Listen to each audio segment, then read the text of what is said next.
वार्ता रखा है, विस्तार से नीरज कुमार जी बताएंगे। उसके कमल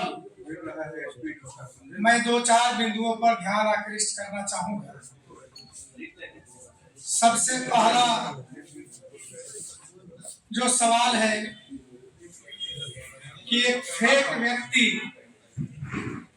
पटना में आकर जातीय सर्वे को फेक बताने का काम किया है। देश जानता है कि स्वयं फेक आदमी है और दूसरे के कार्यों को फेक बताने का काम किया है और चारों तरफ इसकी आलोचना हो रही है।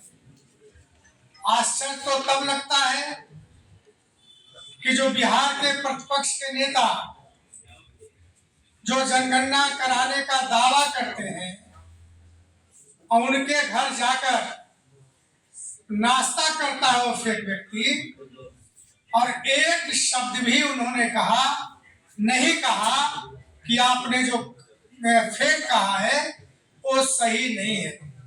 इसका अर्थ यही होता है कि मौन रह के जो बिहार में जातीय सर्वे हुआ है तेजस्वी यादव जी भी समर्थन कर रहे हैं कि फेक है। दो सवाल और हैं। 2011 में कांग्रेस की सरकार, यूपीए की सरकार देश में था। उस समय भी जातीय जनगणना का सवाल हम लोगों ने उठाया था कि जब सर्वे गणना हो रहा है तो जातिगत आधार पर भी गणना हो, ताकि कौन सी जाति किस स्थिति में है इसकी जानकारी देश के लोगों को हो।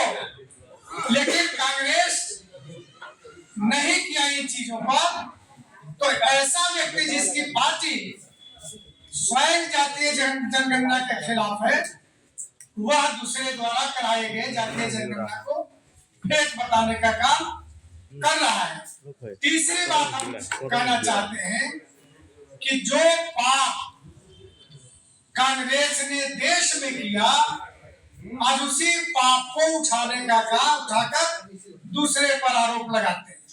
संक्षेप में दो तीन बात हम कहना चाहते हैं। कांग्रेस कभी पिछड़ों का हितैषी नहीं रहा, कांग्रेस कभी दलितों का हितैषी नहीं रहा। अब कहिएगा कि ऐसा क्यों बोल रहे हैं? इसका साक्षात प्रमाण है।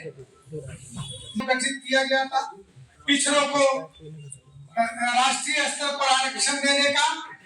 जब उसकी रिपोर्ट आई तो उसको डंप कर दिया गया, कचरे में डाल दिया गया। यदि वो पिछड़े के हितैषी होते तो निश्चित रूप में उसको लागू करते। इतना ही नहीं, उसके बाद जब उसको रिजेक्ट कर दिया, डंप कर दिया, तो जनता पार्टी की सरकार आई और मंडल कमीशन आयोग लागू किया। 2.5 साल के बाद जनता पार्टी की सरकार चली गई, पुनः कांग्रेस की सरकार आई और मंडल कमीशन ने रिपोर्ट दे दिया था। कांग्रेस को उसको लागू करना चाहिए था, लेकिन कांग्रेस ने नहीं लागू किया।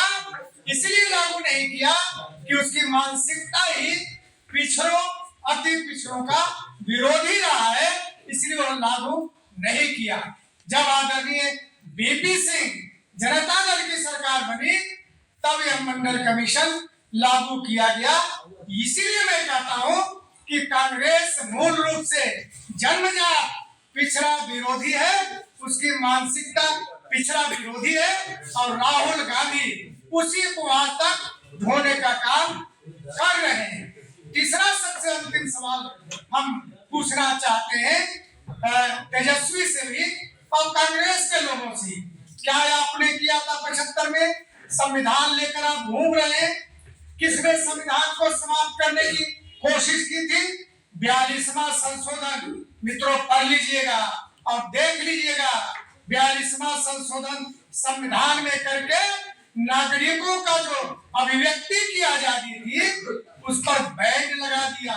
इतना ही नहीं, जो सर्वोच्च न्यायालय न्यायपालिका को जुडिशियल रिव्यू करने का अधिकार संविधान ने दिया था, उस पर भी प्रतिबंध लगा दिया।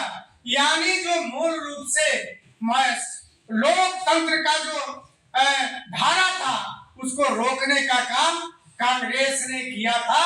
तो ये सवाल तेजस्वी को ही बताना चाहिए और कांग्रेस को ही बताना चाहिए। इसीलिए मैं कहता हूं कि कांग्रेस मूल रूप से जन्मजात संविधान विरोधी काम किया है, पिछड़ों का विरोधी काम किया है, दलितों का विरोधी काम किया है।